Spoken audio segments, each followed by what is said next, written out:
विनोद अपने कमरे में परेशान होकर टहल रहा था कि तभी उसकी पत्नी संगीता की आंखें खुल गई। विनोद को इस तरह कमरे में टहलते देखकर वह भी उठ बैठी। घड़ी की तरफ देखा तो रात के 1 बज रहे थे। इस समय विनोद इतना परेशान होकर कमरे में टहल रहा है, यह सोचकर संगीता को बड़ी हैरानी हुई, जबकि दिन भर में विनोद ने बिल्कुल भी आराम नहीं किया था। जब से बहन रजनी की बेटी की शादी पक्की हुई है, तब से एक पैर पर काम में लगा हुआ है। अकेला मामा है तो हर काम में उसे भागना पड़ता है और इतना थक जाता है कि रात को नींद बिल्कुल भी नहीं खुलती। पर आज क्या हो गया? अजय और अम्मा दोनों दीदी के घर गए थे, पर वहाँ क्या हुआ किसी ने कुछ नहीं कहा। एक तो विनोद उसे सारी बात बताता भी नहीं है। सोचते सोचते संगीता ने विनोद से ही पूछ लिया, क्या बात है जी, आपको नींद नहीं आ रही? पर विनोद तो जैसे अपने ख्यालों में खोया हुआ था, उसे ध्यान ही नहीं दिया। संगीता ने दोबारा पूछा, तब उसने पलटकर उसकी तरफ देखा। कुछ कहा क्या तुमने? मैंने पहले भी वही पूछा था, अभी भी वही पूछ रही हूँ। आपको नींद नहीं आ रही, आखिर बात क्या है? उसकी बात सुनकर विनोद हल्का सा मुस्कुरा दिया और बोला, कुछ भी तो नहीं, बस नींद नहीं आ रही। तुम सो जाओ, तुम भी दिन भर की थकी हुई हो। यह सुनकर संगीता उसे एकटक देखती रही तो विनोद बोला, ऐसे क्या देख रही हो मुझे? भाई इंसान ही हूँ, कोई अजूबा नहीं जो इतनी हैरान हो रही हो। जानती हो आप इंसान ही हो, थके हुए तो आप भी हो, पर रात के 1 बजे कमरे में टहलने का क्या मतलब है? विनोद ने उसे शक की निगाह से देखा तो वह पलंग पर आकर बैठते हुए बोला, लो बाबा सो जाता हूँ, ऐसे क्या देख रही हो? कहता हुआ विनोद चादर तान कर लेट गया, पर संगीता अभी भी वैसे के वैसे ही बैठी रही। उसने फिर पूछा, अरे आप मुझे बताओगे नहीं क्या? बात क्या है? रात के 1 बजे आप कमरे में क्यों टहल रहे हो? किसी ने कुछ कहा है क्या? कहीं अम्मा जी ने तो कुछ? कहते कहते संगीता रुक गई। उसकी बात तीर की तरह बिल्कुल निशाने पर लगी थी। अम्मा का नाम सुनते ही विनोद उठ बैठा। कुछ देर मौन रहने के बाद बोला, क्या करूं संगीता, मुझे तो कुछ समझ ही नहीं आ रहा। इस पगड़ी का बोझ उठाते उठाते थक गया हूँ मैं। बाबा के जाने के बाद उनकी ये पगड़ी तो अब जान लेकर ही रहेगी मेरी। हाय राम, ये कैसी बातें कर रहे हो आप? मरे आपके दुश्मन। दिमाग में कुछ भी उटपटांग ख्याल आने से पहले हमारे बारे में सोच लेना। आखिर हुआ क्या है? साफ साफ बताइए। विनोद की बात सुनकर संगीता अपने सीने पर हाथ रखते हुए बोली, तुम्हें तो पता ही है, जब से रजनी दीदी की सालू की शादी पक्की हुई है, तब से हर रोज वक्त बेवक्त दुकान बंद करके मुझे उनके घर जाना ही पड़ता है। अगर 1-2 दिन ना जाऊं तो वह और जीजा जी अम्मा से मेरी शिकायत कर देते हैं और अम्मा बस अपना ही राग लेकर रोना शुरू कर देती हैं। कहती हैं कि तेरे बाबा की पगड़ी तेरे माथे पर बधी है तो जिम्मेदारी भी तेरी ही है। याद रख, बहन को ससुराल में कुछ सुनना ना पड़े। पर इससे भी मुझे परेशानी नहीं है, मैं रोज चला ही जाता हूँ, पर आज तो। कहता कहता विनोद रुक गया। तब संगीता ने कहा, आज क्या हुआ? आज दीदी जीजा जी ने मायरे की लिस्ट दी है और वो भी मेरे हाथ में नहीं, अम्मा को भी साथ में बुलाकर उनके हाथों में। हाँ तो क्या हो गया?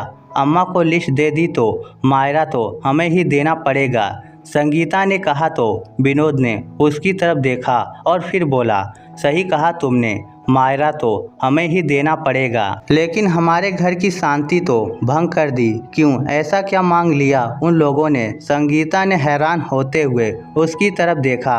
अरे क्या बताऊं, लिस्ट बनाने से पहले एक बार भी नहीं सोचा कि हमारे पास इतना पैसा कहाँ है। 51 बेस मांगने के बाद उनके पूरे परिवार के कपड़े मांगे हैं। ऊपर से कहा है कि दीदी जब आरती के लिए आएंगी तो सोने का गहना और 21,000 नगद के थाली में रखना। यहाँ मेरे ससुराल में मेरे मायके की भी इज्जत है। हे भगवान, इतना सब मांगा है, हम कहाँ से कर पाएंगे इतना? आपने कुछ कहा क्यों नहीं? संगीता बीच में ही बोल पड़ी। उसकी बात सुनकर विनोद बोला, मैंने भी कहा था कि इतना सब कुछ हम कैसे कर पाएंगे, पर दीदी ने तो अम्मा को इमोशनल ब्लैकमेल करना शुरू कर दिया। वही हमेशा का राग, बाबा की इज्जत का सवाल है। क्या अपने बाबा की इज्जत के लिए इतना सा नहीं दे पाएगा? अगर इतना सा भी नहीं कर सकता था तो बाबा की पगड़ी पहनी ही क्यों थी? तब तो बड़ा ही चौकी पर बैठकर बाबा की पगड़ी पहनी थी। कहते कहते विनोद चुप हो गया, पर संगीता से रहा नहीं गया। उसने पूछा, दीदी को तो छोड़ो, वह तो शुरू से ही लालची स्वभाव की रही हैं। आप तो ये बताओ कि अम्मा जी ने क्या कहा? अम्मा जी का नाम सुनते ही विनोद की आंखों में आंसू आ गए। उसकी आंखों में आंसू देखकर संगीता ने उसके आंसू पोंछे और फिर पानी का गिलास लेकर पहले विनोद को पानी पिलाया। पानी पीकर गिलास रखते ही विनोद बोला, इसी बात का तो दुख है कि अम्मा हमेशा अपनी बेटी का ही पक्ष लेती हैं और कह रही थी कि अपने बाबा की इज्जत के लिए इतना सा भी नहीं कर सकता। आखिर तूने बाबा की पगड़ी पहनी है, उनकी जिम्मेदारियों को तूने अपने कंधे पर लिया है, तो अब ये तेरी जिम्मेदारी है कि तेरी बहन का मान सम्मान उसके ससुराल में रह जाए। जब मैंने कहा कि अम्मा ये मेरे बस की बात नहीं है, तो मुझ पर चिल्लाने लगी कि पूरा का पूरा मकान अकेले ही हड़प जाना चाहता है, मेरी बेटी को कुछ भी नहीं देगा। कहते कहते विनोद फिर से रो दिया। अब तुम ही बताओ संगीता, मैं क्या करूं? थक गया हूँ मैं इन सब से। मेरा भी परिवार है, बच्चे हैं, कमाई का जरिया सिर्फ वह एक दुकान है जिससे घर खर्च, बच्चों की पढ़ाई चलती है। वह भी कई बार दीदी और जीजा जी के सामने पेश होने के कारण बंद रहती है, और उनकी जी हजूरी ना करूँ तो अम्मा खाना दुश्वार कर देती हैं। अकेला भाई है, अपनी बहन पर ध्यान नहीं देता। बाबा की पगड़ी क्या लेने के लिए पहनी थी? दीदी जीजा जी को हर तीज त्यौहार पर अम्मा एक से बढ़कर एक सामान देती हैं, पर क्या अम्मा को नहीं दिखता कि उनका बेटा हर त्यौहार के पुराने कपड़े ही पहनता है? मेरी चप्पल तक कई बार घिसी हुई होती है। आखिरी बार अपने परिवार के साथ में कहाँ घूमने गया था, मुझे तो ये भी याद नहीं है। मेरे लिए तो कोई नहीं सोचता। बेटा हूँ तो क्या जिम्मेदारियों के बोझ तले दबकर जान दे दूँ? कभी बेटे के बारे में तो कोई नहीं सोचता। थक गया हूँ मैं सबसे। लेकिन इस बार से संगीता ने विनोद को रोने से नहीं रोका। आखिर जब मन का मवाद निकल गया तो विनोद शांतिपूर्वक सो गया, पर संगीता की आंखों से नींद कोसों दूर थी। आखिर अपने पति को अपने सामने रोता देखकर भला किस पत्नी को अच्छा लगेगा? विनोद किस दौर से गुजर रहा था, ये देखकर संगीता को भी आत्मग्लानि होने लगी। वह पत्नी होकर भी यह बात नहीं समझ पाई। अपनी तरफ से विनोद पूरी कोशिश कर रहा था, मेहनत भी खूब करता था, हालांकि इतना कमा लेता था कि परिवार की ज़रूरतों को पूरा कर पाए, पर ये आए दिन के ऊपर के खर्चे उसे तोड़कर रख देते थे। आखिर मध्यम वर्ग के भी तो एक सीमा होती है। अम्मा तो बस जिद करके बैठ जाती थी कि मेरी बेटी के ससुराल ये जाएगा तो जाएगा ही। जब एक बार उसने नौकरी करने के लिए कहा था तो विनोद खुश हो गया था, पर अम्मा ने बहुत हंगामा किया था। आखिर 2 दिन तक घर में हंगामा होता देखकर विनोद ने संगीता को ही नौकरी करने से मना कर दिया, पर आज विनोद की हालत उससे देखी नहीं जा रही थी। आखिर विनोद के पीछे ही तो वह इस घर में है। अगर विनोद को ही कुछ हो गया तो, अगर वह उसका ही साथ नहीं दे पाई तो भला किसका साथ देगी? उसने ठान लिया कि अब वह अम्मा से बात करके ही रहेगी। दूसरे दिन संगीता उठी और अपने घर के काम फटाफट निपटाने लगी। आज तो उसने नाश्ते के साथ ही दोपहर का खाना भी तैयार कर दिया। अभी सब नाश्ता कर ही रहे थे कि इतने में संगीता तैयार होकर आ गई।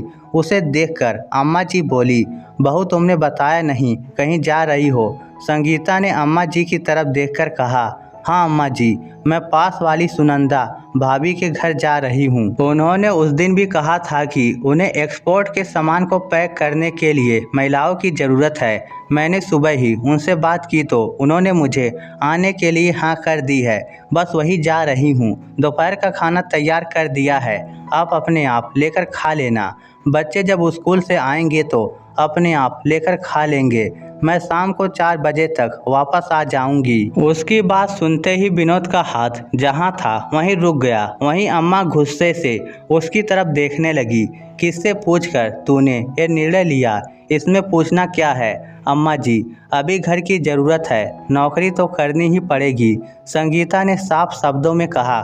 उसकी बात सुनकर अम्मा ने विनोद की तरफ देखकर कहा, ये क्या बोल रही है, तू कुछ कहता क्यों नहीं? तुझे पता है ना कि मुझे बहू का घर के बाहर जाकर कमाना अच्छा नहीं लगता, और फिर ये चली जाएगी तो घर का काम कौन करेगा? मुझसे तो इस उम्र में यह सब नहीं होता। लेकिन इस बार विनोद ने कहा, पर मुझे कोई परेशानी नहीं है अम्मा।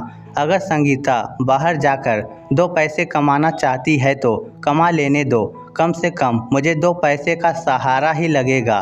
और रही बात घर के काम की तो हम दोनों मिलजुल कर लेंगे, कहकर विनोद ने अपना नाश्ता ख़त्म किया और दुकान के लिए रवाना हो गया। वहीं संगीता अपना बैग लेकर बाहर आई तो अम्मा उससे बोली, खबरदार घर के बाहर कदम रखा तो अभी तो मैं जिंदा बैठी हूँ, मेरी इजाज़त के बगैर घर के बाहर भी नहीं जाएगी तू।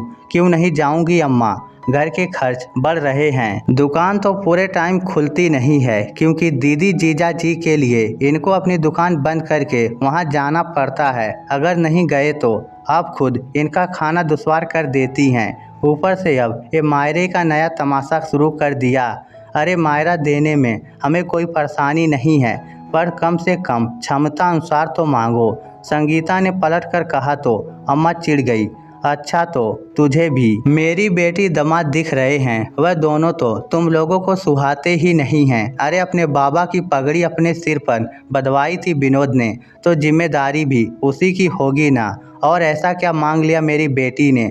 भूल मत, मकान पर मेरी बेटी का बराबर का हक है। वह तो तुम फटाफट डकारने को तैयार हो जाओगे और मायरा देने में दोनों का रोना आ रहा है। अम्मा की बात सुनकर संगीता हैरान रह गई। अब उससे अपना गुस्सा कंट्रोल नहीं हुआ। अम्मा, बेटी के प्यार में आपको बेटा नज़र नहीं आ रहा।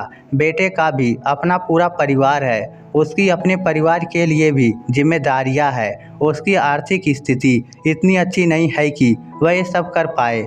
आपको खुद को भी ये सब बातें अच्छे से पता है, फिर भी बेटे को ही दबाए जा रहे हो। अगर आपको ये लगता है कि हम ये मकान डकार जाएंगे तो आप अपने ही हाथों से इसे अपनी बेटी के नाम कर दो, पर भगवान के लिए हमें खुश रहने दो।